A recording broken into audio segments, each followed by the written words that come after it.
तो पिछली वाली वीडियो में हमने कुरोज़ोका के एपिसोड नंबर 1 को एक्सप्लेन किया था।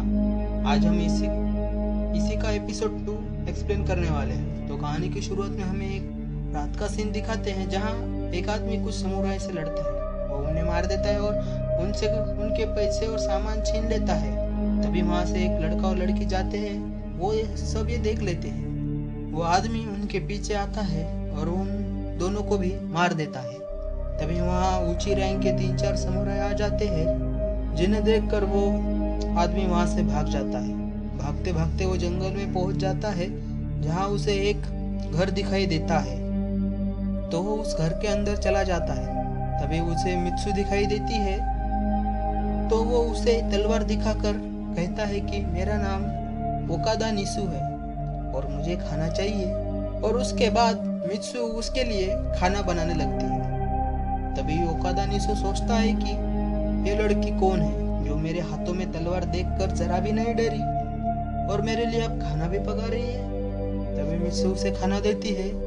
खाना खाते समय वो सोचता है कि सुबह इसे मारकर सारा कीमती सामान लेकर यहाँ से भाग जाऊंगा। तभी मित्सु उसको एक रात यहाँ रुकने को कहती है, मान जाता है। उसके बाद मित्सु उसे उसी पीछे वाले कमरे की तरफ जाने से मना करती है। तभी हम देखते हैं रात को ओकादा निसु उसी कमरे की तरफ जाता है और कमरे में देखता है वहाँ मित्सु एक तलवार को धार लगा रही होती है और उसके बाजू में कुरो का कटा हुआ सर होता है जो कि बात कर रहा था। कुरो का कटा सर कहता है कि अब बस बहुत हुआ।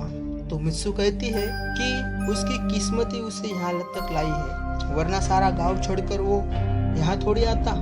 और ओकादा निसु की तरफ देखती है जिससे वो काफी ज्यादा घबरा जाता है। तभी हमें एक फ्लैशबैक दिखाते हैं जहाँ कुरो जख्मी हालत में उसी पुराने पेड़ के पास बैठा होता है और मित्सु उसका खून पी रही होती है। उसके बाद मित्सु कुरो को कहती है कि तुम अब मेरा खून पियो, जब तक कि पी सकते हो तब तक। उसके बाद कुरो उसके गर्दन पर काट कर खून पीने लगता है।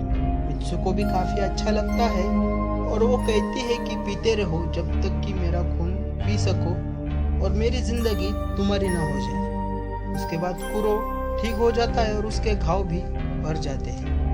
तभी कुरो मित्सु से कहता है कि तुम्हें ज्यादा दर्द तो नहीं हुआ? तो मित्सु रोती है और कुरो से कहती है, अपने जैसा बनाकर तुम्हारी जान बचाई है या तुम्हें शापित कर दिया है? तभी कुरो उसे कहता है कि अब जो भी हो जाएगा मुझे अफसोस नहीं।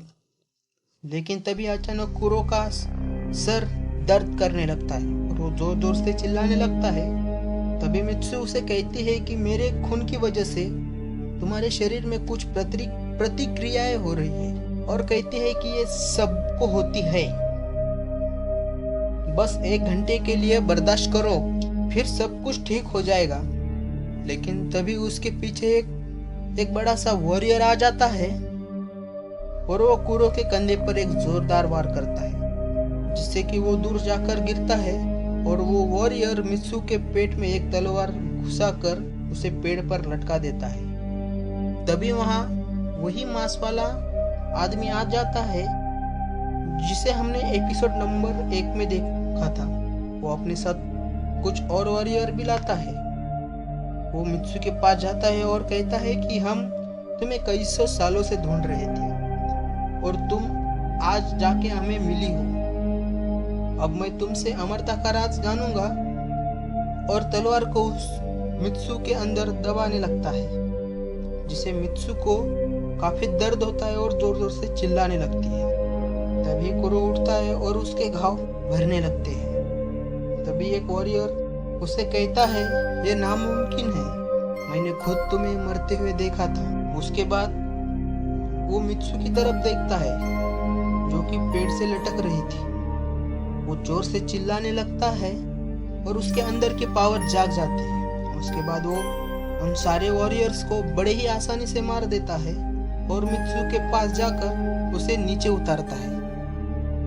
तभी मित्सु उसे कहती है कि तुम्हारे घाव भर रहे थे और फिर से खुल रहे थे, तो शायद हमारा खून ठीक से मिला नहीं, इसके लिए ऐसा हो रहा है। तभी कुरो को झाड़ियों से कुछ आवाज आती है तो वो देखने जाता है तो वो मांस वाला आदमी कुरो को छुपके से देखता है और कहता है कि अमरता का राज उस लड़की का खून है, और उसकी तरफ तलवार लेकर मित्सु को मारने भागता है।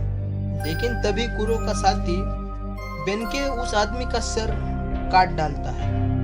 तभी वो कहता है कि आप यहाँ सुरक्षित नहीं हैं, दूसरे वॉरियर भी आपको ढूंढते हुए यहाँ आते होंगे, और जल्दी से जाने को कहता है। वो मित्सु से कहता है कि हमें सुबह से पहले इन पहाड़ों से निकलना है, क्या तुम हमें रास्ता दिखाओगी? तो मित्सु हाँ कहती है, लेकिन वो तभी बेनके के हाथों पर उसी वॉरियर की तरह निशान देखती है और वो डर जाती है। तभी कुरो उसे पूछता है कि क्या हुआ। वो जोर से चिल्लाती है और पीछे देखती है। तभी बेन के एक वार में कुरो का सर काट डालता है।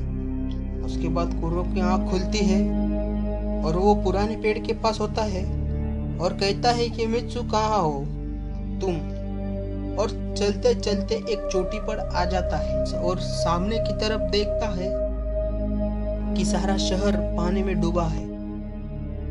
और ये एपिसोड यहीं पर खत्म हो जाता है। एपिसोड 3 भी जल्दी आएगा। प्लीज लाइक और शेयर सब्सक्राइब करें और प्लीज अपना सपोर्ट जरूर दिखाइए।